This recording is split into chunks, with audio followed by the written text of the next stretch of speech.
C'est fou ce que je suis belle et mince en ce moment. Sidération générale, puis fou rire.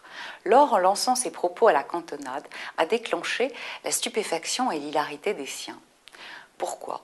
Parce que c'est tout simplement incroyable d'entendre quelqu'un tenir ce genre de propos et que l'on va immédiatement la taxer derrière de prétentieuse.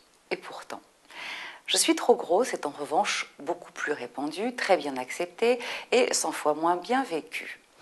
Mais c'est un fait. On trouve toujours quelque chose à redire sur son physique, sa voix, sa façon de marcher, de faire, d'être en général. Et cet ensemble de reproches qu'on s'adresse en permanence à soi-même s'appelle les complexes et qui vont influer de manière subséquente sur notre comportement. On ne va pas s'autoriser une robe, une jupe, un maillot ou même certaines couleurs et on pourrait décliner à l'infini toutes ces interdictions. Nous avons une imagination fertile et un surmoi cruel. En réalité, on a honte. Et la honte est toujours liée au regard des autres. Alors il faut savoir que le psychisme humain se construit par et grâce au regard de l'autre précisément, et que le premier autre, c'est la mère. On a besoin d'être étayé, soutenu, dès nos premiers moments, par le regard maternel. C'est ainsi que l'enfant se constitue. Et tout va dépendre de quel regard il s'agit et comment on l'appréhende, avec nos ressources psychiques d'enfant, de bébé même. À cette époque, on n'est pas très équipé.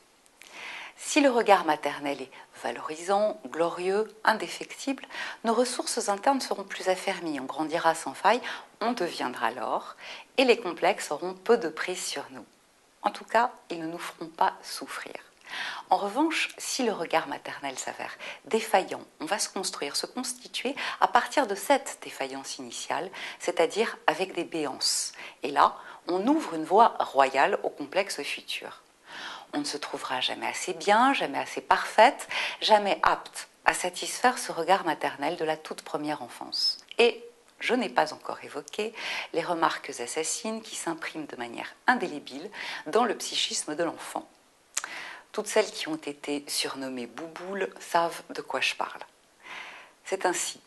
L'enfance est un moment où l'on internalise une image de nous-mêmes contre laquelle toute notre vie nous nous battrons.